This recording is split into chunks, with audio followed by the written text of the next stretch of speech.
Para saudara dan saudari yang Tuhan cintai, selamat pagi dan selamat bertemu lagi dalam renungan harian dari Paroki Santo Fransiskus Assisi Apeo, edisi hari Rabu, tanggal 23 Oktober 2024, dalam masa biasa yang ke-29. Mengawali hari yang baru ini, kita hendak mendengar dan merenungkan sabda Tuhan. Marilah sebelum kita mendengar dan merenungkan sabda Tuhan, kita berdoa. Dalam nama Bapa dan Putra dan Roh Kudus. Amin. Allah Bapa, sumber cinta kasih sejati, Engkau telah menganugerahi kami hidup ilahi.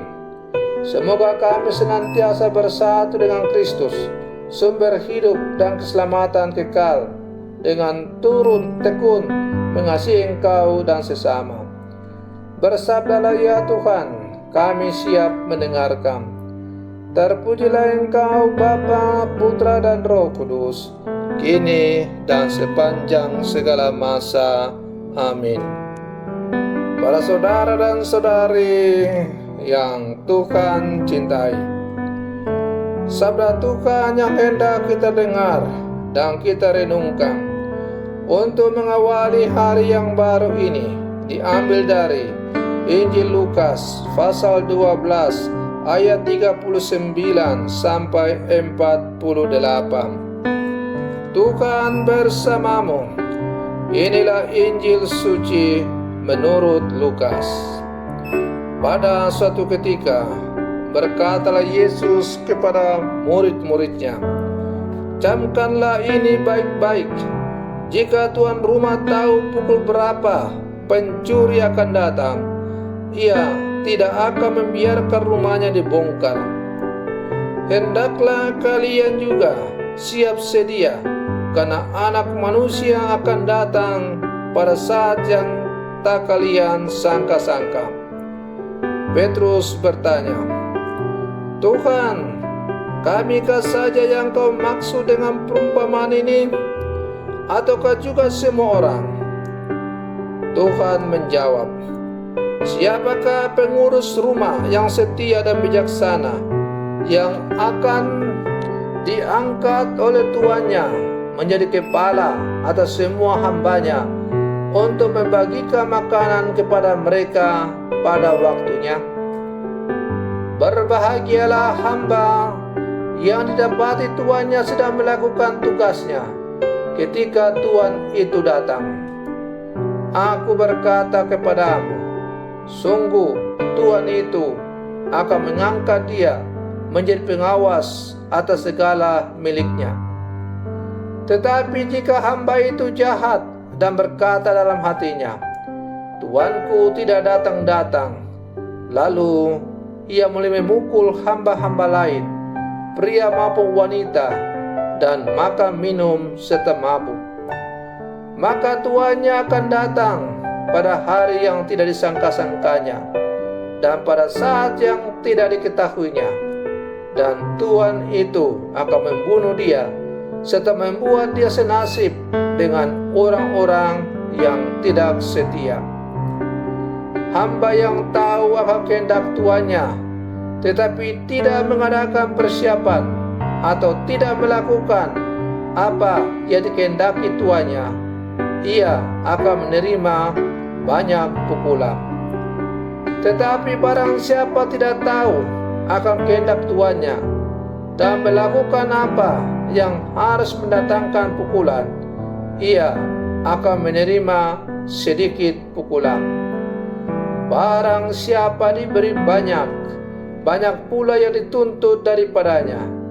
Dan barang siapa dipercaya banyak, lebih banyak lagi yang dituntut daripadanya." Demikianlah sabda Tuhan.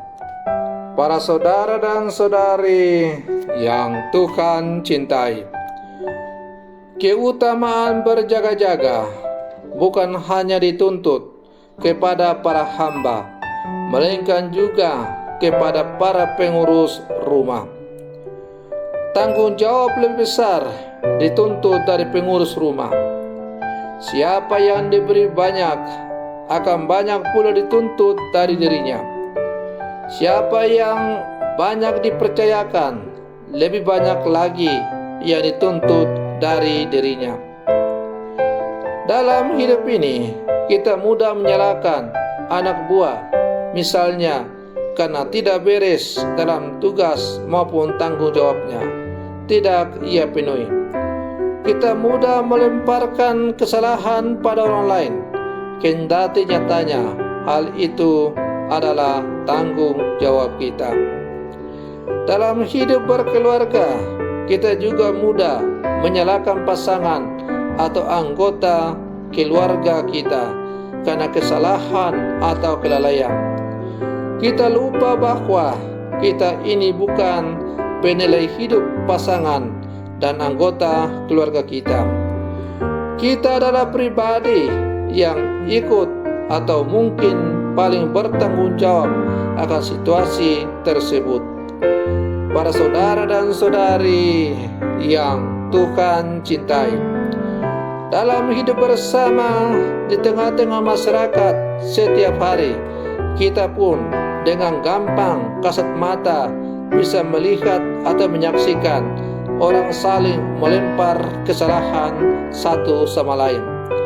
Kalau ada orang mabuk yang bikin kacau, maka orang melemparkan kesalahan kepada penjual miras, seakan-akan bahwa miras itu punya kaki, punya mata, punya mulut yang berbicara untuk memanggil orang datang meminumnya. Kalau orang mengalami kecelakaan lalu lintas, saling mempersalahkan satu sama lain, padahal tidak sadar karena tidak taat pada rambu-rambu lalu lintas. Ketika diadakan sweeping kendaraan, misalnya pakai helm, STNK dan sebagainya, kita mempersalahkan polisi dengan mencap mereka mencari uang rokok dan sebagainya, padahal kita sendiri tidak sadar untuk tidak memenuhi peraturan-peraturan. Kalau kita sungguh selalu mentaati peraturan, menggunakan helm bagi kendaraan bermotor, selalu membuat surat-surat yang dituntut, maka yakin dan percayalah, tidak mungkin kita akan mendapat hukuman. Para saudara dan saudari yang Tuhan cintai, dalam hidup beriman pun kita hendaknya selalu berjaga-jaga. Berjaga-jaga agar kita tidak jatuh ke dalam dosa. Karena semakin kita beriman, semakin besar pula tantangan yang kita hadapi. Ada kemungkinan kalau kita tidak berjaga-jaga, waspada, maka kita akan terlena dan pastinya jatuh ke dalam dosa yang tidak dikehendaki oleh Allah. Para saudara dan saudari yang Tuhan cintai, kalau ada sesama kita yang mendapat kepercayaan yang lebih besar, kita tidak perlu iri hati, tetapi lewat kepercayaan yang lebih besar yang diberikan kepada sesama kita itu, kita hendaknya mengaca diri, kenapa saya tidak mendapat kepercayaan? Maka saya perlu waspada untuk semakin mengembangkan apa yang ada dalam diri saya, sehingga pada saatnya juga saya akan mendapat kepercayaan yang lebih besar. Karena dengan diberi banyak kepercayaan, semakin banyak pula hal yang dituntut dari kita. Nah, apakah kita sanggup melaksanakan, memenuhi tuntutan yang besar yang ditujukan kepada kita? Para saudara dan saudari yang Tuhan cintai, mari kita terus berlangkah maju bersama, bergandengan tangan sebagai satu keluarga dalam Kristus. Kita berusaha mempertanggungjawabkan segala sesuatu yang telah diberikan kepada kita. Semoga pada akhirnya kita akan mendapat jawaban Hai hambaku yang setia, kamu telah setia dalam perkara-perkara kecil. Aku akan berikan tanggung jawab kepadamu dalam perkara yang lebih besar. Masuklah dan nikmatilah kebahagiaan bersama dengan Tuhanmu. Selamat pagi, Tuhan Yesus memberkati.